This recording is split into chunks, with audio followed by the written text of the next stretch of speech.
Did you know that an estimated 5 billion plastic hand soap and cleaning bottles are thrown away each year? Yeah, not great for our already struggling environment. That's why I'm so excited to talk about our partner today, Blueland. Blueland is on a mission to eliminate single-use plastic by reinventing cleaning essentials to be better for you and the planet with the same powerful clean you're used to. And the concept is pretty simple. You just fill your reusable bottles with water, drop in the tablets, and wait for them to dissolve. I literally just tried out the laundry tablet, and instead of having to bring my huge container like I normally do down the hall, I just brought the one tablet and my clothes came out so clean, just as clean as normal. I'm fully on board. It just makes my life easier and I'm helping the environment. And the best part, Blueland has a special offer for listeners. Right now, get 15% off your first order by going to blueland.com/dateable. You won't want to miss this. Blueland.com/dateable for 15% off. That's blueland.com/dateable to get 15% off.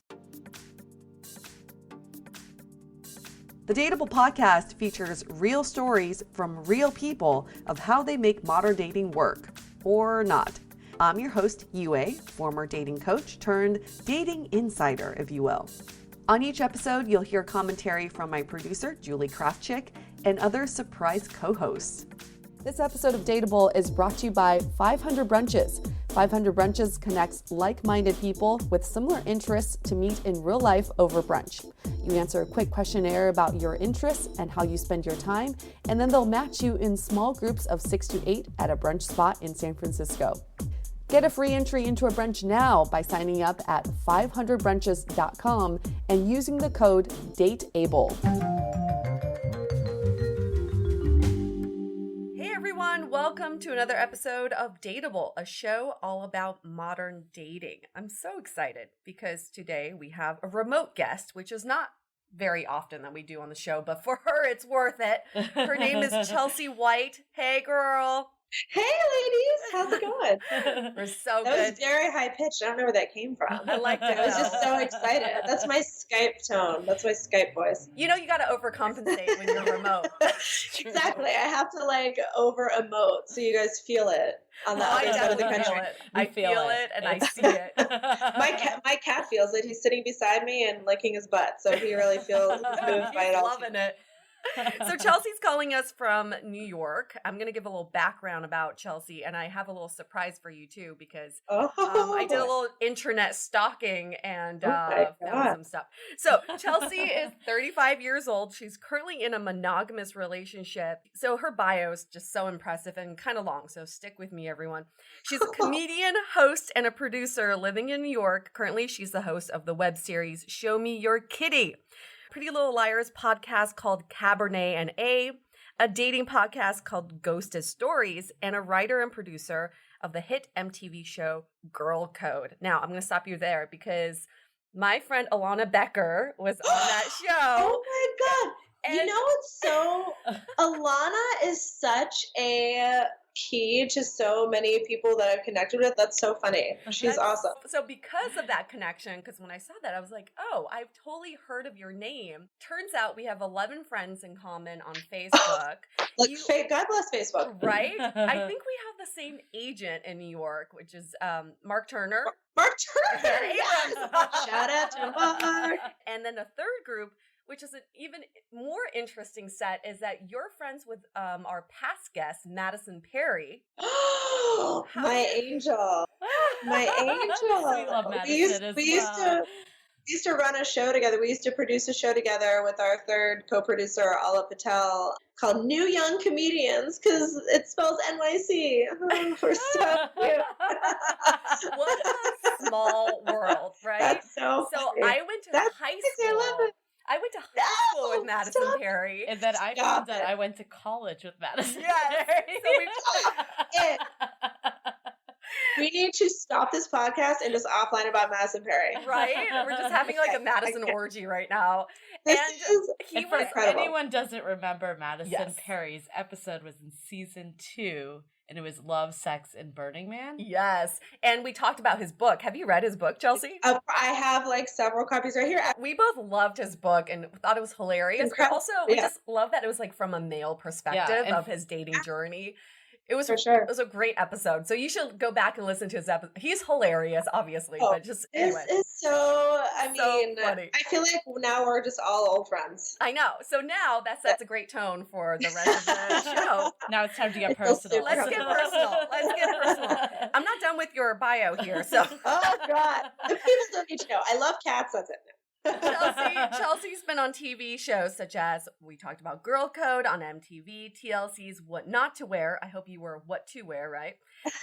VH1's Big Morning Buzz Live, MTV's Fucking MTV, and TRL. You may have seen her jokes featured in Us Weekly's Fashion Police column, in New York Post's 150 Best Jests and Comics Favorite Jokes, and on marieclaire.com. Named as a finalist in the 2007 Comedy Cellar Laugh Off, she's played comedy venues and festivals nationwide. Now, here's some fun facts. She's a lover of wine, snacks, and John Stamos, who recently got engaged to a girl I know. Shut the fuck Right? out. Wait, can I swear? I'm sorry. Yeah, Bleep it out. That is all you want. great. I thought you were going to say, and also I went to college with John Stamos. I don't know what I think I said. And we're best friends. And we're engaged. We're recently engaged. But he is engaged to your friend, He so it's is- not that far. He is engaged, yes. There's so much to unpack in what you just said. First of all, I don't think I realized you just got engaged, which I feel I'm sorry. simultaneously, like, I feel devastated about it in general. I feel devastated also that I didn't realize that I didn't get the news. Also, how crazy that you know this girl. This is crazy. Yes. What's happening? I knew Tell her me from back more. in the day in New York, and she had never met John Stamos, but apparently they were on the same episode of one of those like NCIS, but not, it was like Law and Order. But they were on the same episode a long time ago before, and then they, connected in the last 2 years, and now they're engaged. I'm like, what? She's marrying Uncle Jesse? Oh my God. Anyways. They need to come on the podcast. Yeah, they do. And they're so beautiful. You need to get John Stamos on the podcast. Beautiful. He's beautiful. He's like aged like a bottle of wine. You know He really what? We've has. been wanting to do an episode on big age gaps in a relationship. yeah. So maybe, I'll have my people call his people.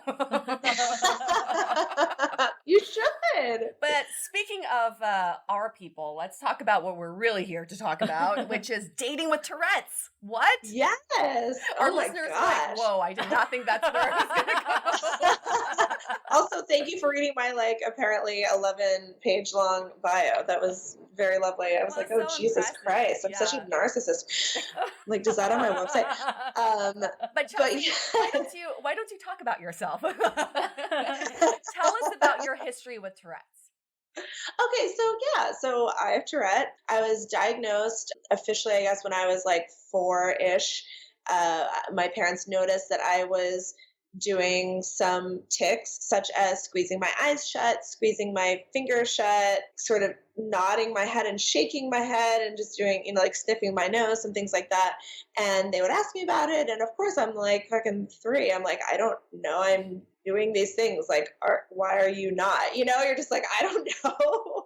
This is just what I do, right? We're just all squeezing our eyes shut. I don't know what to tell you. I was actually first diagnosed with epilepsy mistakenly because the doctor sort of, like you said, I'm 35 and I'm an old woman. So this was in the 80s, and they were sending there's going to be a doctor listening and tell me I'm mixing up my names here, but like EEG, I think that's like they're looking at brain waves and they're sending it, but they had to send it through like phone lines to get it read at some other facility. Was it a dial-up? Yeah, exactly. They're like boop, boop, boop, boop, boop, and they're like dialing up on their modem. And it didn't, they misread the report and diagnosed me with epilepsy. So I went on medication for being epileptic, and my parents were like, why is she getting so much worse? And then they took me to some other doctors, and one of the big trouble that with Tourette's is still in this day and age, which is also an old person thing to say, like, it's still so misdiagnosed and so underdiagnosed because it's a disease that can, or a neurological disorder that can manifest itself so differently. So many doctors still just aren't completely educated about due to no fault of their own. I mean, there's so many things that can go wrong with the human body. Like doctors can only absorb, so much information. So basically I was finally just sort of found that one doctor that immediately said to my parents, like, oh, well, your daughter has Tourette, like simple as that. And once we had that, we kind of moved forward with, it was good to be able to put, maybe more so for my parents, honestly, at that time, because I was still so young. It wasn't like I was at an age necessarily where I felt like I needed to put a name to it. It wasn't that severe. I'm still fortunate that I've always had sort of a moderate, middle of the road case of Tourette all my life. And my parents were always supportive of, like, if it ever gets worse or if you feel like you need to go on medication, and we always had an open dialogue about it. I was subsequently, I'm giving you like a whole seminar on Tourette. But no, because I think it's sort of necessary, because when I read your bio, Chelsea, I kind of thought to myself, what do I know about Tourette? I know there's absolutely nothing, because Tourette's disorder is one of those things that's been sort of commercialized in media. If you think about it, it's very they've talked about it in films, but in a very negative way or in a very humorous way, but it's not a disorder that we know much about scientifically. And I guess I don't personally know anybody who has it, it would be obvious for me that they have it. Well, I think like you mentioned, I'd love to hear a little more about this. Like there's definitely extremes of it. And I think in movies, they like play up like the max extreme. Completely. I mean, and exactly like you said, you hit the nail on the head. Like it's just such a misrepresented and misunderstood and stereotyped and stigmatized disorder that, and I guess to some extent, why of course it is, because it's still a sort of, like I mentioned, like underdiagnosed and sort of hard to and sometimes identify, and some of the symptoms of it and the way it manifests itself in people is very interesting and unique and surprising, being what I'm sure you're referring to, and the stigma of it is always that it's a crazy swearing disease, right? Like when you hear Tourette, anything about it, 99% of the time is that, oh, is that when people just like, it's the crazy, you just swear. And I always used to do the joke on stage about like, when I was little, I didn't even realize that was the stereotype of it. So when I heard someone say that, like sort of make the joke of like, oh my God, and then I couldn't stop swearing. It was like I had Tourette or something. I'm like, am I doing it wrong? Like, I don't get it. Is my Tourette, do I just like not have the hang of it yet? Yeah. But you're like, I'm not swearing that much. What's going on? Exactly. I gotta work on my Tourette. I gotta really like own it. Yeah, I mean, having the tick of swearing or saying inappropriate things is called copralia, and it is one very specific way that Tourette manifests itself in some people, and it's more or less like about roughly 10% of people have copralia, or sometimes echoalia, which is like repeating words, either that other people say or having to repeat a word multiple times. So things like that are more uncommon, but of course, if anyone can understand why it's going to be the most sensationalized, and not to also stigmatize or devalue people who do have that type of Tourette. I mean, it's a very serious form of it, or it's serious to the people who have it, because of course it's not acceptable in society to just say fuck in church, so I feel like, so the stereotypical view that I would have of Tourette is the vocal aspect of it, people swearing like you were saying. But I remember when I first moved to the States from China, I was in ESL classes, and my teacher, now I think about it, definitely had Tourette. She had this clench on her lower left jaw, and whenever she spoke, every like 2 or 3 seconds, she would clench her left jaw. But I thought that's how Americans spoke English, so I picked up her tick. Oh my gosh. Like I would speak English with this left jaw tick because I thought it was normal. Like I really thought that's how people spoke. And still till this day, sometimes it comes back because I kind of picked it up. But I think it's interesting to me that there are these nonverbal actions, these ticks that you're talking about. But at what point do you just have a nervous tick versus Tourette? That is a great question. And also, sidebar, it's funny, one of the things that a lot of people with Tourette experience is you can quote unquote catch a tic from somebody, like if you notice somebody else doing a tic or speaking about it. And jaw clenching is one of my tics. So even as you're describing that, I don't know, I can't see you guys on Skype, but you can see me on Skype. And I was even like unconsciously, you know, like doing like, oh, clenching my jaw because you said it. But most everybody has some sort of tic, either motor tic, meaning like you're saying, like movement of your body somehow, like doing something with your fingers, your eyes, you know, your jaw, or even vocal tics, like even just saying like all the time in a way is sort of a version of a vocal tic, right? Like it's just some sort of involuntary ingrained thing. But the sort of loose definition of being officially diagnosed with Tourette is having both motor and vocal tics present to the point where it is impacting your life. It is sort of like a loose definition, and everybody, again, like it manifests itself so differently in everybody. And a lot, you can have just a tic disorder. You can be diagnosed with just a tic disorder without it being Tourette, which is just sort of like some motor tics. We're getting way into the minutia. And I hope that your guests, your listeners that tuned in to hear about dating are really into. No, we're dating soon. We're getting into dating, but I just have so many questions because I just know nothing. You know, I could talk about it all day. Let's do it. So it's inherited. Is that right? It is a genetic disorder, from what, and so little is still known about it. They've recently made some breakthroughs in sort of narrowing down, like it's this, you know, mutation of this gene or whatever. But yeah, it's a genetic inherited thing.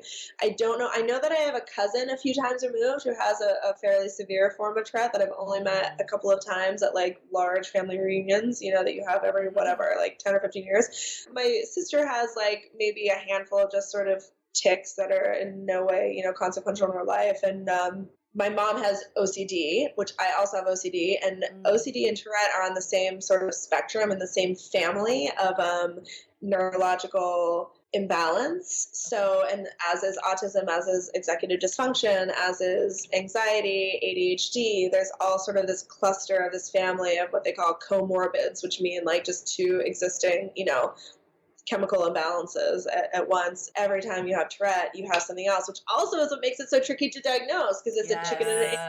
That makes like, sense. am I doing this because it's, and sometimes I don't even know, like sometimes because of my OCD, and I'll have rituals, and sometimes I'll be like, literally have a moment where I'm like, why am I even doing that? So one thing that we read that I thought was interesting, that it was most early Tourette syndrome sufferers were men. True, and it was initially considered hysteria when present in women in the early 19th century. Now, I think that's because interesting. We're crazy. Yeah. The men like have something diagnosed, and the women are just crazy. Well, that's just social commentary right there about there we go. the sexism in our society. I actually didn't honestly know that about specifically. I knew that it is more diagnosed, or more men are more often to have Tourette, but I didn't realize that it was diagnosed as hysteria. That's really interesting. And currently about 200,000 Americans have severe Tourette's, but milder symptoms appear in 1 in 100 people. So that's a lot. Common. Yeah. I'm starting to think that I may have a mild form of it. Well, or it's just your ESL teacher. Maybe it's my ESL teacher, but how are you currently treating your Tourette? It's interesting. It's actually been so much worse than it's ever been in the past maybe 6 months to a year. And I don't know, that's the nature of Tourette. It kind of waxes and wanes. And sometimes you can peg it to like stress or a life change. And sometimes it sort of is just, you know, seemingly out of nowhere, which I think is sort of what is happening right now. But so I have never formally treated it. I guess I never got dressed in a tuxedo and treated it. I've never like I had sometimes, you know, when I was younger, I kind of went to a psychologist and a psychiatrist for a while, just because my parents were like, let's just try this out, and I was like, you know, I just don't think it's that big of a deal. I was just always sort of able to manage it on my own in ways of finding stress relief, because it is pegged to stress in a lot of ways. So like I love to run. I run like, well, listen, guys, if you want me to be honest, I've been really out. I mean, we're working this out right now. Is this a therapy session? I really have, I I haven't been working out as much as I used to in the past year and a half or so, and so there you go. That's probably why my Tourette This is back. episode is called Confessions with Chelsea White. Working it out. We're just working it all out. So let's talk about dating. Let's do it. Chelsea, I know Yeah. you're in a relationship right now. When you Yes. were single, is this something that you would disclose right away? So this is where I feel like I've like fooled you guys into having me on this podcast, and I wish I had some juicy story where I'm like, my dating life was so fucked up because of my Tourette. But if anything, it's been sort of, I mean, it's just the way my brain is, right? Like, I don't have any other brain to know. It's just sort of, so to me, it's not necessarily weird or, but I obviously understand how it could be a weird thing for somebody else. So for me, I feel like dating with Tourette and the way I reveal having Tourette, so to speak, the big reveal, is a way for me to sort of gauge someone else's character. That sounds almost sinister saying it out loud. You know what I mean? It's sort of totally just makes sense. I guess what we were talking about earlier, there was like a media perception. Like, what was the reaction? Was there like general themes of people's responses? totally. So I wish for a dramatic effect I could say that like someone punched me in the face once or something. Why? I would love to have had that experience solely so I could milk Because it for podcast? Yeah, because they had Tourette too. oh my god, they like punch me in the face. They're like, me too. And I'm like, oh my god, we're not even minding punch me in the face. But yeah, I think I've never had anybody do something to the point where it's been this outrageous, what are they thinking? I can't believe that they said that.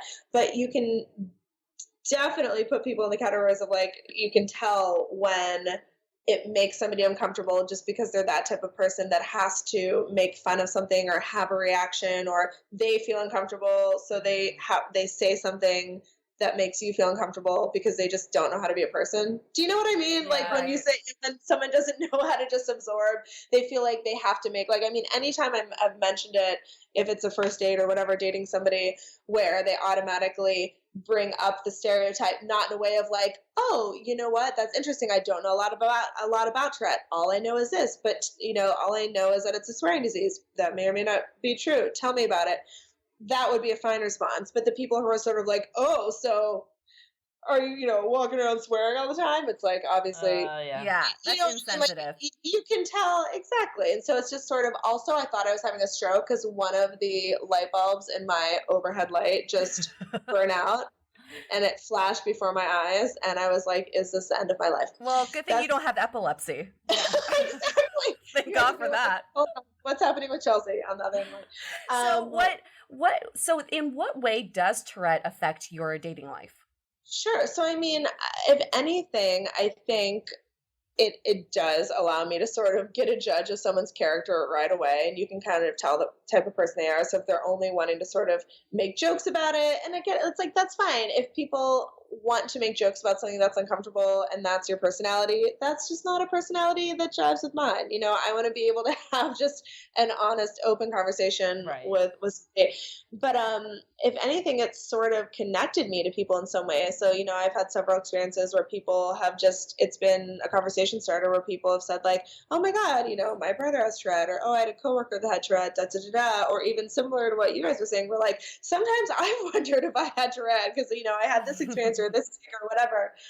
Actually, my one of my exes, he and I, in a weird way, got together because of my Tourette, because I used to run a show in New York City called Call Us Crazy that I produced with a friend of mine, Evan Morgenstern, who has OCD. Mm-hmm. And the idea for the show was, let's book our comedian friends who have a diagnosable disorder, be it, even just an addiction, an eating disorder, depression, ADHD, whatever it might be, and do your material about it. And then we had it as a podcast for a while too. But so, my ex, who is also a comedian, he and I were booked on a show together, and he introduced himself to me, and he was like, I heard about your show, I have OCD, I'd love to do it, da, da, da, da. And then we kind of started having a conversation, and then we ended up dating. So that was sort of, one of yeah. So were there any like tics that came out like specifically on dates, like because it's a new environment or whatnot? Well, here's the funny thing, and a lot of people that have Tourette, I think, have a similar experience where it's like if your brain is really preoccupied with something else. So a lot of people have the experience that if you were engaged in something that you were very passionate about. So, for me, I don't do stand up as much anymore, but when I did, or, I do a lot of hosting stuff now, like hosting my podcast or web series, whatever. When you're performing and doing your thing, the tics kind of subside. It just kind of out of your brain for a while because you're so laser focused on that thing that you're doing. You know what I mean? Or a lot of people, like if you're a dancer, if you're a musician, whatever, like you just notice you're not ticking while you're dancing. You're not ticking while you're playing the piano, while you're singing, whatever.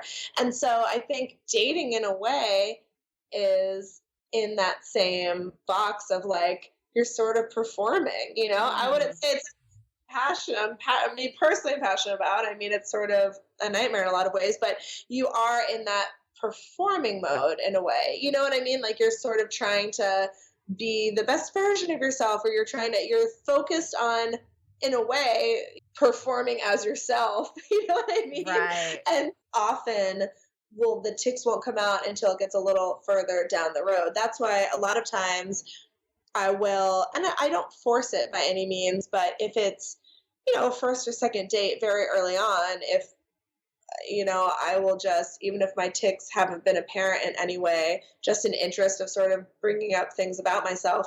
And I don't necessarily, not that I wouldn't, I guess, just say like, oh, also, and I have Tourette. But a lot of times I'll bring it up in a way where it's just conversational, like, what do you have going on this week? Or what were you doing this week? Like, oh, I had a meeting last night. Oh, what was the meeting for? Oh, well, I'm on the board of the, National Tourette Association's local New York City chapter. Oh, why is that? Oh, because I have Tourette. You know what I mean? Right. And I kind of weave it in that way and talk about the ways that I'm involved with that organization and things like that. We've talked to you for about half an hour now, and I haven't noticed any tics. I mean, I guess I'm like, wait, am I missing something here? Again, I was even going to say, yeah, it's sort of like, since I am, I guess, aware that you guys see me, you know what I mean? I'm sort of, to an extent. Well, this is, I guess, the other thing that's interesting about Tourette, and I am sure that if another person with Tourette was also in this conversation with me, they could very well have a different experience or opinion, which is just what Tourette is, just such a weird, interesting neurological disorder that different people can have an experience in different ways. But a lot of people think of Tourette as being completely involuntary, as if like a sneeze or something. But for me, and I'd say for a lot of people, not everyone, depending again on the severity of which, you have it, it's more of like an itch. It's like, so if my urge to make a movement with my body or make a vocalization is similar to like if your foot itched. So for a while you can ignore it, but eventually sometimes it might subside, and sometimes the itch just might get more annoying and more annoying to where you're like, fuck it, I'm just going to scratch it. Like it's socially unacceptable to scratch it right now because I have to take my foot off. I have to amputate my foot. I never scratch my foot, but like take your shoe off or whatever, and that's similar with the tick. You're just like, people think like, well, why would you do so? If the tick isn't involuntary, if you're choosing to do it, but it would be socially unacceptable or disruptive or embarrassing or whatever, but it's just the urge is so overwhelming at a certain point, you're just like, I gotta fucking scratch that itch. I don't care. And so you find ways to just sort of camouflage it, where if I feel like I have to make a weird noise with my throat, maybe I'll kind of pretend it's like a cough or it's part of some more socially acceptable. So if you didn't tell someone, because I almost feel like I'm like looking for it more. Yeah, I'm like laser focused on you right now. If you didn't tell someone like on a date, like would they even be aware of this? Would they think you're fidgety or something? And that's the thing, I think, for me, and of course other people with a more severe form of it would have a different experience, of course, but like for me, I think mine is most of the time moderate enough to where I'm able to control / camouflage it in that it would seem like it was just part of a normal, like, oh, I have to do something weird with my eyes. Well, I'll just pretend I'm like moving my bangs and distract. So you don't.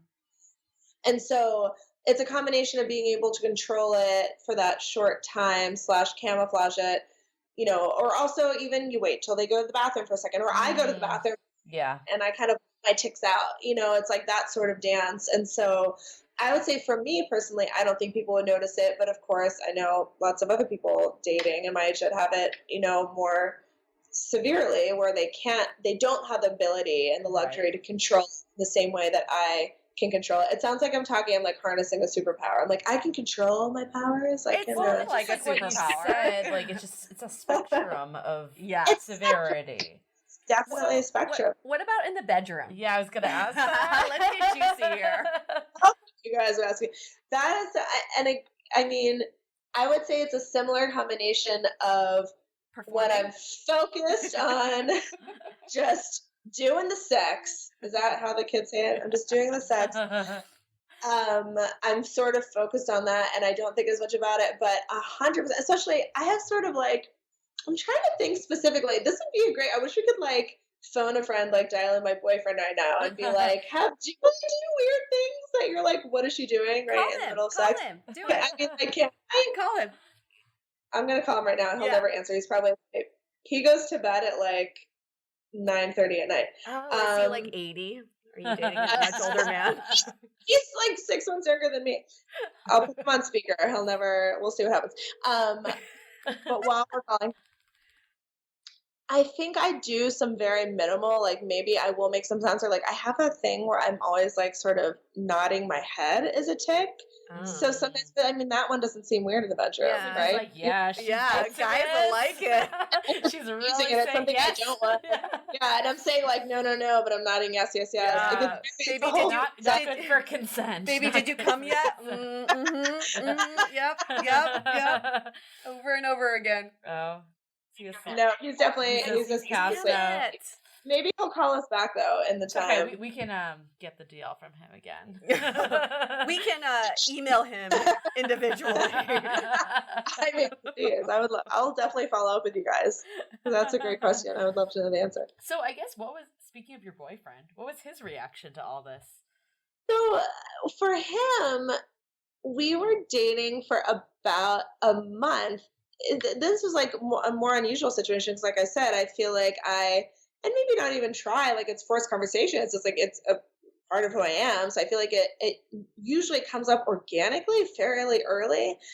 But with him, we were dating for about a month, and then it was kind of, I guess, right before the time where we were like, oh, we're only dating each other, like we're whatever, quote unquote, officially we're going steady. And I had realized we hadn't really talked about it, which was, I mean, again, it's not something that I feel like is this big reveal, like, I mean, whatever. But I just remember thinking to myself, like, oh, that's really funny that it hasn't come up organically, or that at this point I felt like, I feel comfortable around people, I guess, fairly quickly to at least not be, maybe I'm not going full out tick mode, but I'm not like hiding it as much to the point where, I'm like, he hasn't even asked me anything, maybe he hasn't noticed, but I haven't brought it, how has it not come up? And then we were laying in my room one day getting ready to like get up and go to brunch, and something, now I can't even remember how it came up. I think I did say something to where I felt like I'd been ticking that day, and I was like, oh, just so you know, if you thought it was weird that I was doing XYZ, I have Tourette. We haven't really talked about it.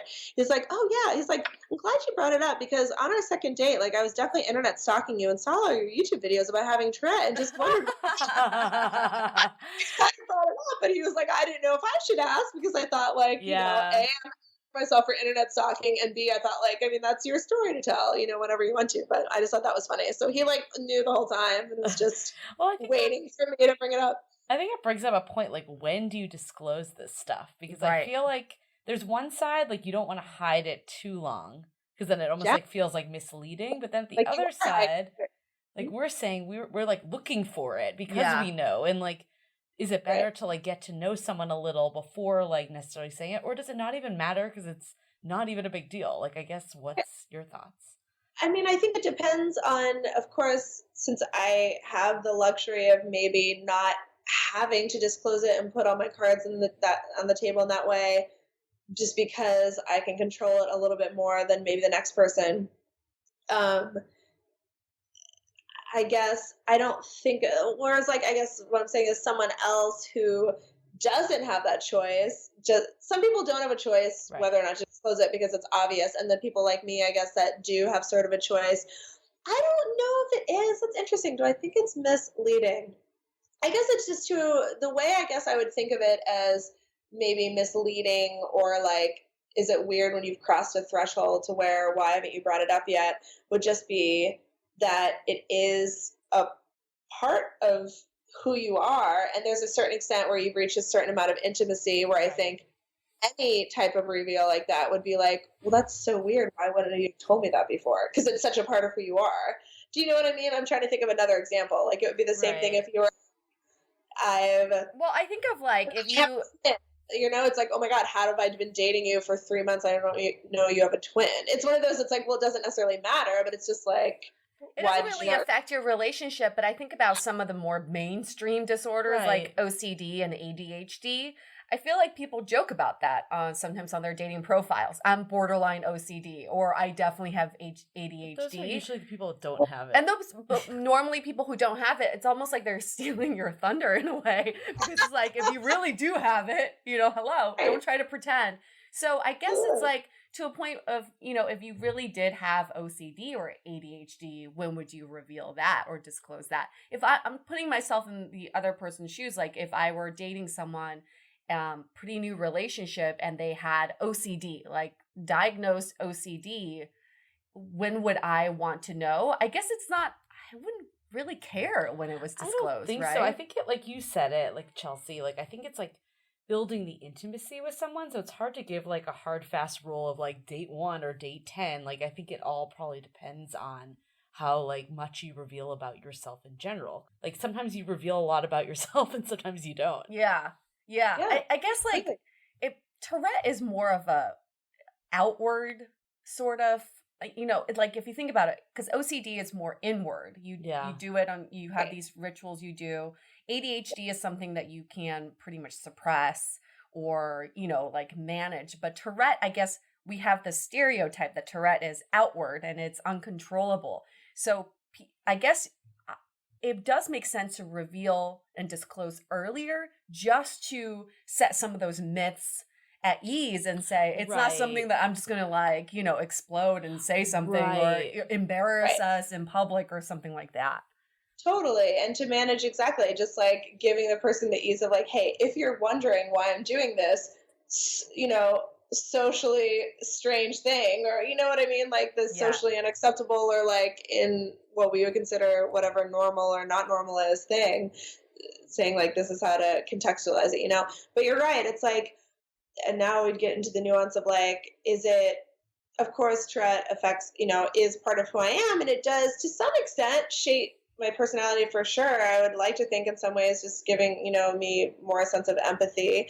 And also in the way of, I have to explain sometimes, I guess the main way, if anything, this is probably the way it affects my relationships with not just, you know, boyfriends, romantic relationships, but friendships, more so than just the like people getting annoyed with me for making weird, annoying noises, which I always feel compelled to apologize for, because I feel like, I'm like, how does this not annoy you? My friends will be like, I literally don't even notice. Like, I don't know. Like, I just, we're used to it. Like, this is just you. And I'm like, oh God, I'm so annoying. But it's such this, like, I always describe it as like a low rumble. It's just like a constant current in my brain, like all these things firing, like do this motion, do this thing, like make this noise that I'm always kind of trying to manage, that sometimes other things will overwhelm me. It's sort of like my cup is always like bubbling up in my mind, if that makes sense. And so little external factors can sort of tip me over more than, I would say, again, like the quote unquote average person, where like I can just feel very overwhelmed by little things because I feel sort of like already sort of overwhelmed in my brain, if that makes sense. And I also sometimes have trouble, and this is where like the ADHD and the OCD and all those things going hand in hand, and it's like, which is it, and like what is the chicken and what's the egg. Sometimes I almost wonder, like, if I just never been diagnosed with some sort of attention disorder, because I will lose attention and things will get lost on me, And I don't even know if it's that I really have an attention disorder, or is it just because there's always so much going on in my brain that I'm managing, of like the neurons being like, do this tick, do this thing, that I'm like, I have trouble sometimes completely focusing or being present with other people. Right. So that, more than anything, I would say is the thing that I do, you know, have had to talk to people about, or felt compelled to be like, this is why this is happening, or this is why our dynamic is this way, or I'm not paying attention to you, or I'm not upset with you. I feel overwhelmed about, you know what I mean? What impresses me about you, Chelsea, is that you're so informative about Tourette, and also you really embrace it. I almost feel like you're an advocate for Tourette. And I think that's really helpful for people who may be in the same situation, is that instead of trying to, not even hiding it, but instead of kind of brushing it aside, you fully embrace it. You own it. You did your research. You know all the big words that are associated with Tourette. I try. I hope no like doctors or scientists call me. They're like, you mispronounced. It doesn't even matter, because it shows that you care and you're not trying to hide it. You care, and also you've fully ingrained it into a part of who you are, that it's just part of Chelsea White. I mean, there's just, you know, this is who you are. So what other advice would you give to people who may be in similar situations or have similar disorders? Well, I would say, I mean, exactly what you just said, and I appreciate that. Was very nice of you, like just leaning into it as much as you can. And everyone's on their own journey, and everyone does things on their own time frame and has their own way. Like, I would never try to tell somebody else how to, you know, deal with or feel about whatever it is they're going through, which we all do, right? Like, I always talk about, everyone is dealing with something that makes them feel weird or strange or different or uncomfortable or insecure, whether it is something sort of like diagnosable in this way, to just like, you've always felt weird about the shape of your nose. You know, it's like everybody has something when dating that they feel insecure about revealing or whatever. I mean, that's what dating is. It's just like being weird and vulnerable and insecure and taking a leap of faith. But just for me, what has worked is just leaning into it as much as possible. And I appreciate it. It means a lot to me that, you know, you said you feel like I'm an advocate for it, because that's what I hope to be. And I really sympathize and empathize with people that I've spoken to that maybe didn't have a name to put to what they're going through until much later in life. Like, I didn't realize how fortunate and privileged I was to be able to put a name to what I was going through at such an early age. You know what I mean? And also just looking into resources in your community. I mean, like I mentioned, there's specifically for Tourette, the National Tourette Association of America is obviously a great resource, and they have chapters all across the United States. I'm a board member of the local New York City chapter, so even if you don't have a chapter in your area, you know, you can look into, there's lots of resources that they can provide you online. The National Association can. We are kind of fortunate to be in an age right now where more than ever, you know, there is sort of, this sounds so shitty to say, but I like to joke. And when I had my podcast about mental health, it's like mental health in some ways is having a moment. Yeah, which it really is. We feel it. God, let's embrace it. You know what I mean? Like, it's sort of, What about for partners? Like, what about if you're dating someone that has a mental health disorder? What would your advice be for them? I think if you are the one that is in a relationship with somebody with any kind of neurological or mental disorder, that's such a tricky, and again, like, it's so hard. Every situation is so nuanced, you know, and so individual, but I think it's a balance of following their lead. I think most people are pretty intuitive, right? Like, if you just sort of lean into your intuition, you can sense if your partner who's dealing with something is dealing with it. You know what I mean? Like, are they dealing with it, and do they have a handle on it? In that sense, kind of follow their lead and just be supportive and listen and, you know, ask them what you can do. And then in the other sense, I think it's really hard to be in the position of that person that it might feel uncomfortable to approach, you know, even someone you've been in a long-term relationship with and say, like, hey, I noticed XYZ going on.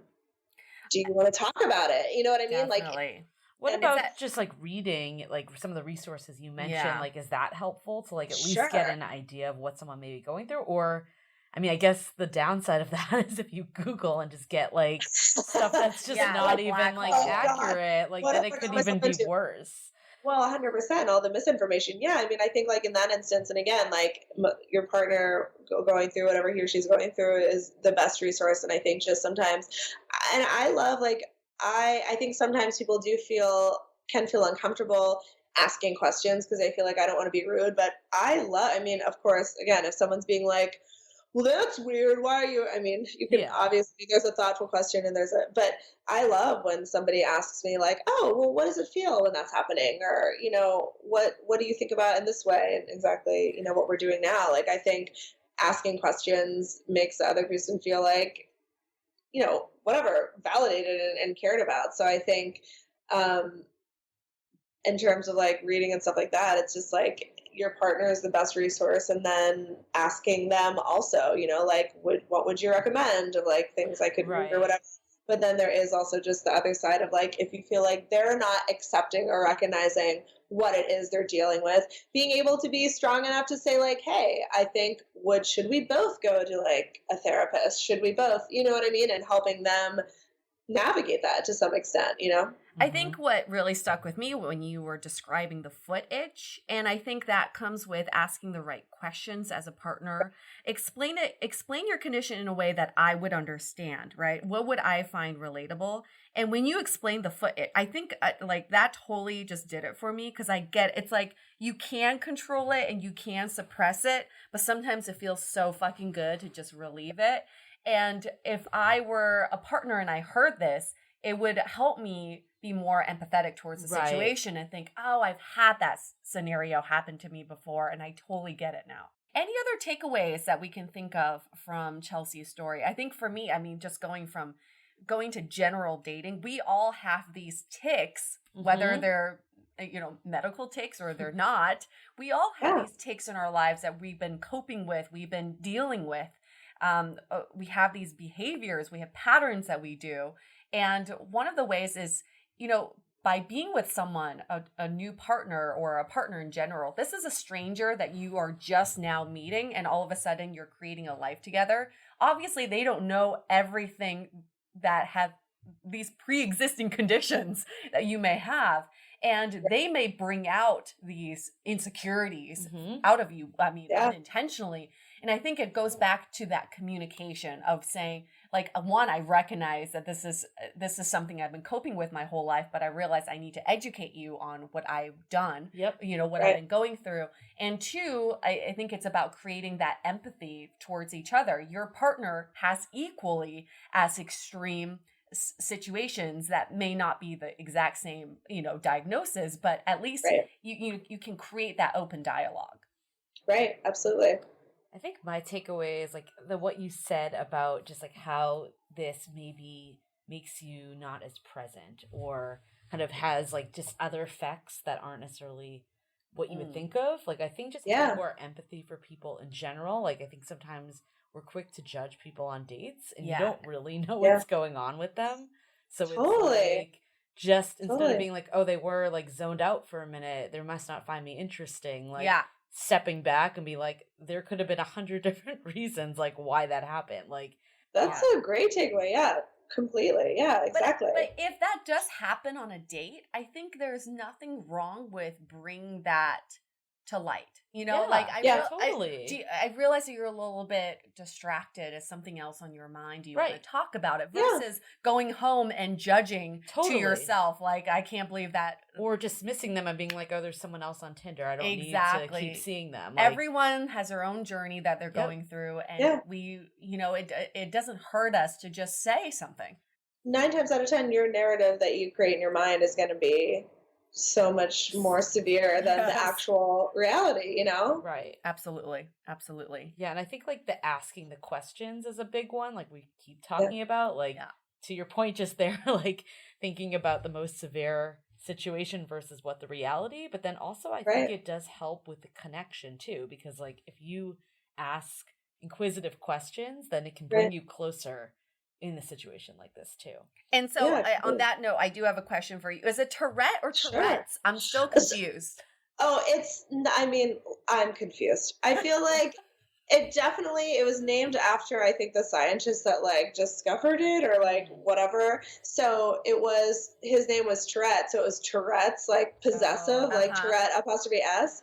And then over the course of time, I feel like it started to be like more officially like the Tourette Association. Like they do like Tourette. And then recently they're like, we're dropping the syndrome. It's too stigmatic. And then that's when I'm always like, well, too late. Like it's already been stigmatized. But, so technically I think right now from an official perspective, it is Tourette. No one's going to be mad if you say Tourette.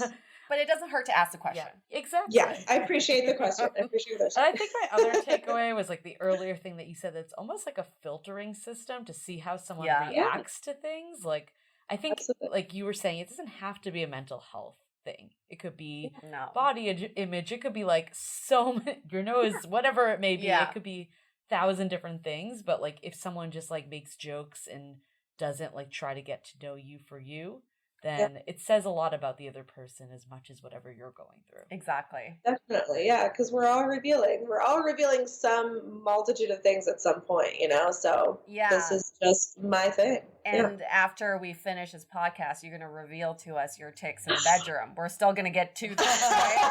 I'm waiting. I'm like, why hasn't my boyfriend called me back? He's like, he's passed out. He's going to call me at like 4:30 in the morning and be like, what?